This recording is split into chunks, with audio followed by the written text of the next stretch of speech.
காலை வணக்கம். தமிழகத்தில் இருக்கக்கூடிய அனைத்து ஆணையர்களுக்கும் சிறு வேண்டுகோள். இந்த மழை காலங்களிலே சாலைகளே நீர் செல்லாமலும் மற்றும் மழைக்கால பாதிப்புகள் ஏற்படாத வண்ணம் நீங்கள் செய்ய வேண்டிய சில கடமைகளை நினைவூட்டுகின்றேன். 1. ஒரு பகுதி, ஒரு நகர்ப்புற பகுதியிலே, குறிப்பாக வேலூரை எடுத்துக்கொண்டால் ஒரு கொசப்பேட்டை, ஒரு சைதாப்பேட்டை,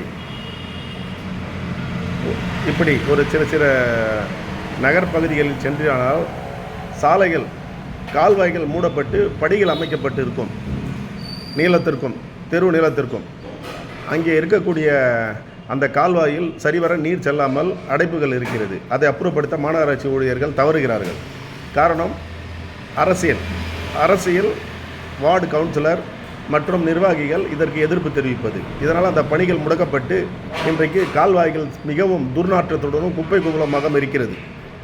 எனவே இது நீங்கள் உடனடியாக சம்பந்தப்பட்ட உயர் அதிகாரிகளுக்கு தொடர்பு கொண்டு அனுமதி பெற்று அல்லது நீதிமன்ற அனுமதியாவது பெற்று நீங்கள் இதை ஒழுங்குபடுத்த வேண்டும் என்பது எனது பணிவான வேண்டுகோள். இதுபோன்று தமிழகத்தில் எத்தனையோ நகரங்கள் பாதிக்கப்பட்டு இருக்கலாம்.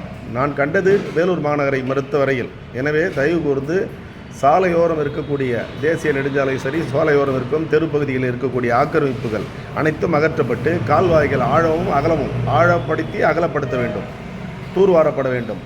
அவரவர்கள் வாசற்படிக்கு செல்லும் அளவுக்கு தான் வழிவிட வேண்டுமே தவிர பொது கால்வாயை மூடக்கூடாது என்ற சட்டத்தை உடனடியாக அமுல்படுத்த வேண்டும். இதை நான் தலைமைச் செயலக ஆணையாளருக்கும் பதிவிடுகின்றேன். எனது யூடியூப் சேனலிலும் இதை பதிவிட்டிருக்கின்றேன். இது மக்கள் நலன் கருதி நான் வெளியிடும் ஒரு செய்தி. எனவே தயவு கூர்ந்து ஆங்காங்கே இருக்கக்கூடிய கடைகள், மால்கள், ஷாப்கள், இப்படி பல இடங்களில் ஆக்கிரமிப்பு செய்து கால்வாய்களை மூடி துர்நாற்றம் வீசிக்கொண்டிருக்கின்ற அனைத்து பகுதிகளையும் இடித்துவிட்டு கால்வாயை ஆழப்படுத்தி அகலப்படுத்தினால் வரும் மழை காலங்களில் நீர் தேங்காமல் அதன் வழியே அது செல்லும், கழிவுநீர், மழை நீர் என்று. எனவே தயவு கூர்ந்து இது குறித்து நடவடிக்கை எடுக்க வேண்டும் என்பது எனது ஆணையாகவும் வேண்டுகோளாகவும் தாங்கள் ஏற்றுக்கொண்டு நடவடிக்கை எடுக்க வேண்டும் என்பது எனது வேண்டுகோள். இது சுகாதாரத்துறை அமைச்சர் அண்ணன் சுப்பிரமணியம் அவர்களுக்கும் இதை நான் பதிவிடுகின்றேன். அவரும் சுகாதாரத்துறையிலே அவர்தான் இன்றைக்கு அனைத்து மருத்துவமனைகளுக்கும் சென்று ஆய்வு செய்து கொண்டிருக்கிறார். அந்த மருத்துவமனைக்கு செல்லக்கூடிய நோயாளிகள் எப்படி சுகாதாரமற்ற முறையில் இந்த காற்று, இந்த சூழ்நிலை, இதிலிருந்து தான் மருத்துவமனைக்கு செல்கிறார்கள் என்பதை கவனத்தில் கொண்டு இதை உடனடியாக ஆய்வு செய்து நடவடிக்கை எடுக்க வேண்டும் என்பது எனது பணிவான வேண்டுகோள். நன்றி, வணக்கம்.